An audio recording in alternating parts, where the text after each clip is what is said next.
Yang kami hormati Bapak Menko Perekonomian dan para Menteri Kabinet, Jaksa Agung, Panglima Kapolri, yang kami hormati pimpinan lembaga negara, yang mulia Duta Besar Negara Sahabat, para gubernur, pimpinan Transcorp, para pejabat pusat dan daerah, para tokoh masyarakat yang hadir dari daerah-daerah.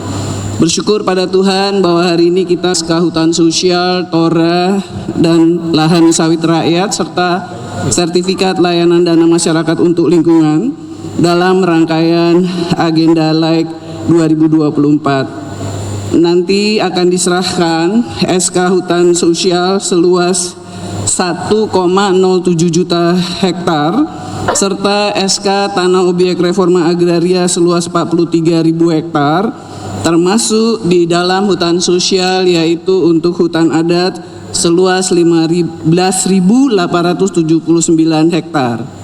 Di dalam perhutanan sosial dan dari TORA akan diserahkan SK untuk sawit rakyat seluas 37.000 hektar untuk peremajaan sawit rakyat.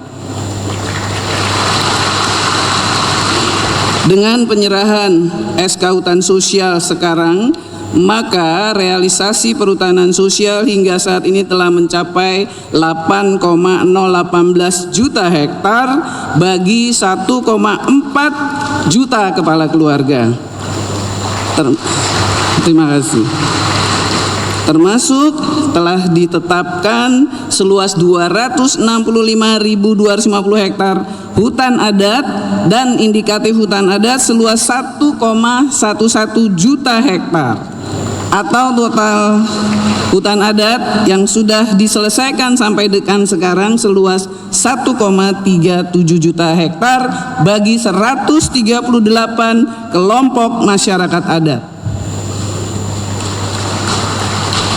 Untuk target ideal 12,7 juta merupakan target ideal penyelesaian akses kelola hutan secara keseluruhan, dan untuk itu ini akan terus kita lanjutkan.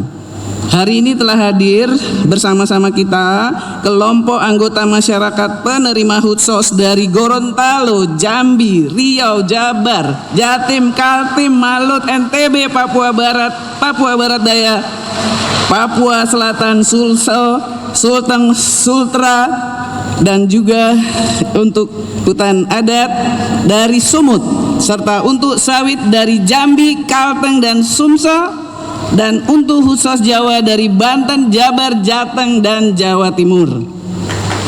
Untuk SK TORA dari Kalsel, Kaltim, Kalteng, Sulsel, Gorontalo, Sumsel, Riau, Sumut, Maluku, dan Papua Barat. Tepuk tangan untuk masyarakat kita. Bapak Ibu yang saya hormati, selain hutan sosial dan TORA juga akan diserahkan dukungan kepada masyarakat dalam kerja aksi lingkungan berupa sertifikat layanan dana masyarakat untuk menandai hadirnya layanan dana masyarakat untuk lingkungan dari BPDLH, bukan APBN, tetapi dana yang berasal dari filantropi, dari bilateral kerjasama iklim seperti Norway, Jerman, dan juga dari multilateral seperti GCF, GEF, termasuk Bezos Earth Fund. Dana-dana seperti ini untuk aksi iklim, untuk volunteering, untuk aksi lingkungan, ekonomi sirkuler, dan lain-lain yang terus berkembang dan akan dilanjutkan.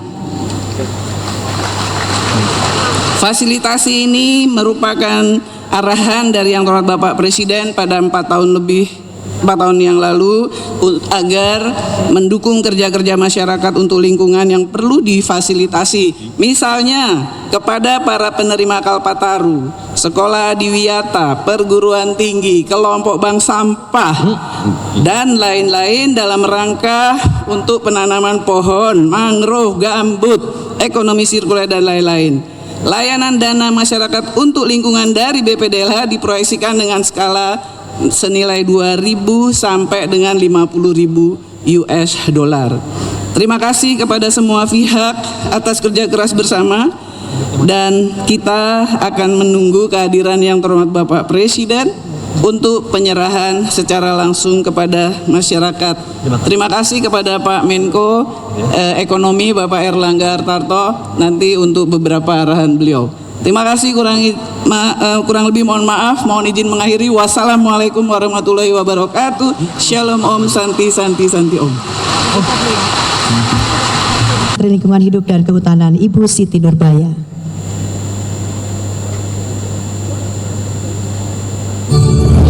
Lead by Excelling, penguasaan teknologi sangat penting untuk adaptasi dan mitigasi perubahan iklim.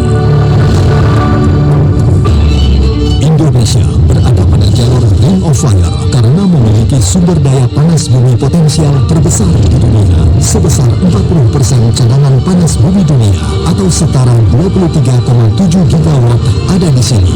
Selain panas bumi, Indonesia juga kaya dengan potensi tenaga surya. Tahun 2023, Indonesia menorehkan capaian besar. Presiden Joko Widodo meresmikan PLTS terapung terbesar di Asia Tenggara dan nomor 3 di dunia.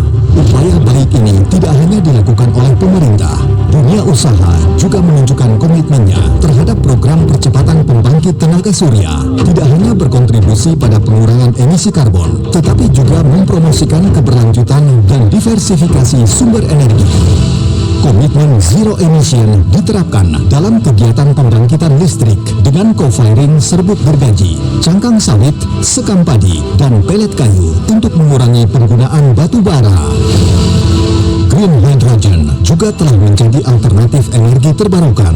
Kini Indonesia telah mampu memproduksi 199 ton green hydrogen melalui 21 green hydrogen plant di seluruh Indonesia.